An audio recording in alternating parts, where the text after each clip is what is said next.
ஓம் சாய்ராம். என் அன்பு செல்லமே, என்னுடைய அழகான தங்கமே, உன்னிடம் எப்பொழுதும் ஒரு கேள்வி இருந்து கொண்டே இருக்கிறது.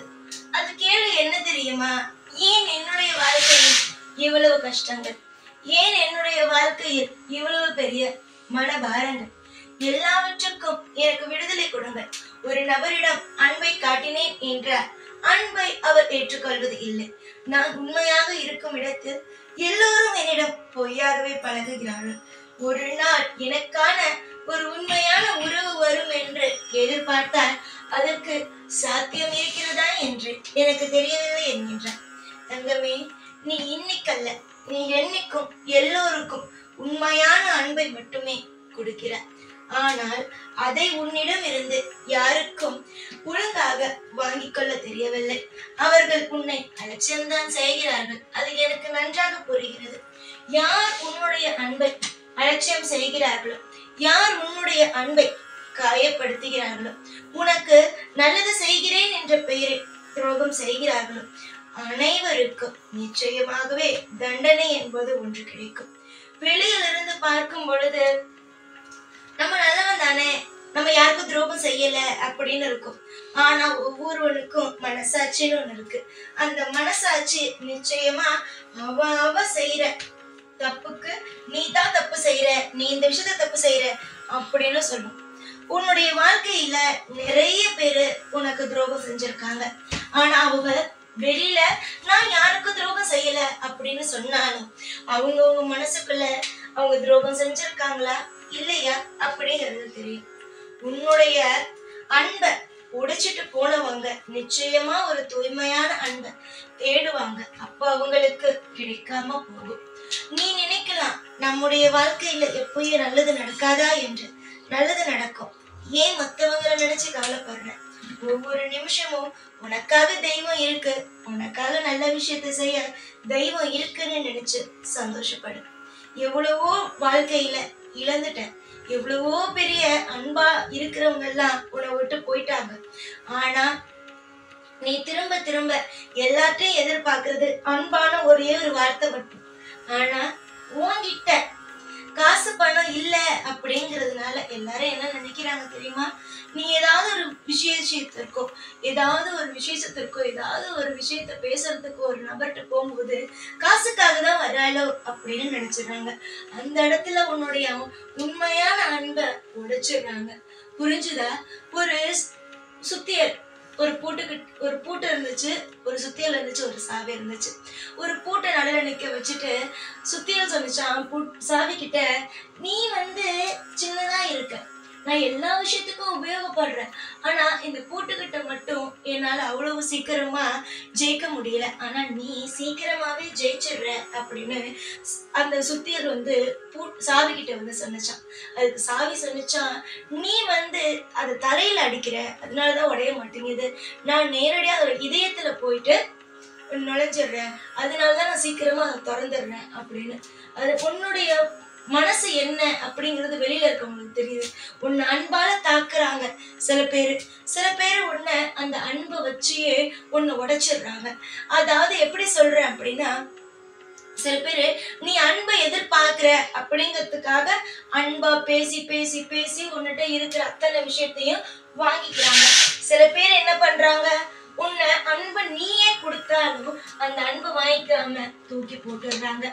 இதுதான் ரெண்டு வேக. ஆக மொத்தம் உனக்கு உண்மையான அன்பு கொடுக்க இங்க யாருமே இல்லை. ஆனா ஒரே ஒரு ஆள் இருக்கிறார். அது யார் என்ற தெய்வம். நிச்சயமாக இந்த சாயாகிய நான் உனக்கு அப்பாவாக இருந்து ஒவ்வொரு கட்டத்திலேயும் துணையாக இருந்து நல்லது செய்வேன். நீ செய்யும் தவறுகளையும் நான் உன்னை திருத்தி உன்னை நல்லபடியாக வாழ வைப்பேன். இனி வெளியில் போய் எனக்கு அன்பு வேண்டும், பாசம் வேண்டும் என்று தேடாதே. ஏனென்றால் இன்றல்ல என்றோ ஒரு நாள் உனக்காக ஏதோ ஒரு விஷயத்தை தவறாக அவரவர்கள் செய்யத்தான் செய்வார்கள். அதனால் மற்றவர்கள் வெளியில் இருப்பவரிடம் அன்பை தேடாமல் உன்னுடைய வாழ்க்கையில் நீ தெய்வத்திடம் அன்பை தேடு, பக்தியோடு இரு. நிச்சயமாக தெய்வம் உனக்காக எல்லா நல்லதும் செய்யும். காலம் உனக்கு நிச்சயமாக கைவிட்டு விட்டது என்று நீ நினைக்கிறாய். ஆனால் நிச்சயமாக தெய்வமோ உன்னை கைவிடுவதில்லை. உன்னை எல்லா நேரத்திலேயும் தெய்வமோ உன்னை காவல் காத்து கொண்டு தான் இருக்கிறது. அவசரப்பட்டு எந்த ஒரு விஷயத்தையும் தயவு செய்து யாரையும் நம்பி இவர்களிடம் நன்றாக தானே பேசுகிறார்கள், இவர்கள் என்னிடம் நல்லா தானே இருக்காங்க அப்படின்னு சொல்லி முழு பாசத்தையும் யார் மேலேயும் வச்சிடாங்க.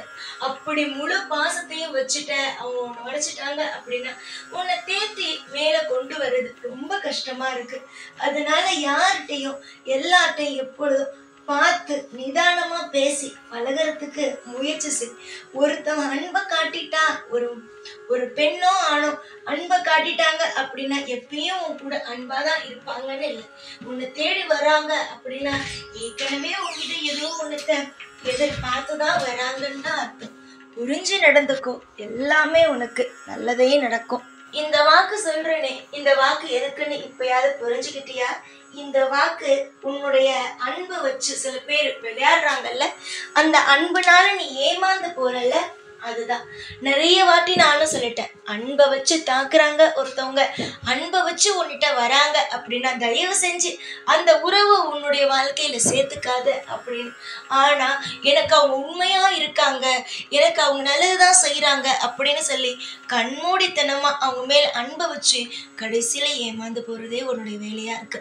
புரிஞ்சு நடந்துகிட்டா எல்லாமே நல்லது நடக்கும். ஒவ்வொரு நாளும் மாற்றத்துக்கு மேல மாற்றம் வரும். ஒவ்வொரு நாளும் ஒவ்வொருத்தவங்களை புரிஞ்சுக்கிறதுக்கான நேரம் வரும். உன் கூடவே இருப்பாங்க, அதாவது உன் பிறந்ததுல இருந்து கூடவே இருப்பாங்க, உன்னோட அம்மா அப்பா அக்கா தங்கச்சி அண்ணன் தம்பின்னு. ஆனா ஒரு காலத்துல அவங்களே உனக்கு எதிராக நிற்கும் போது தெரியும் இவங்க கூட நமக்கு எதிராக தான் நிக்கிறாங்க அப்படின்னு. ஏன்னா இந்த உலகத்துல யாரையுமே உன்னால புரிஞ்சுக்க முடியாது. முதல்ல உன்னை நீ புரிஞ்சுக்கோ. அதாவது எந்த இடத்துலையும் நம்ம ஏமாந்து போகக்கூடாது அப்படின்னு உனக்கு நீ சொல்லிக் கொடு.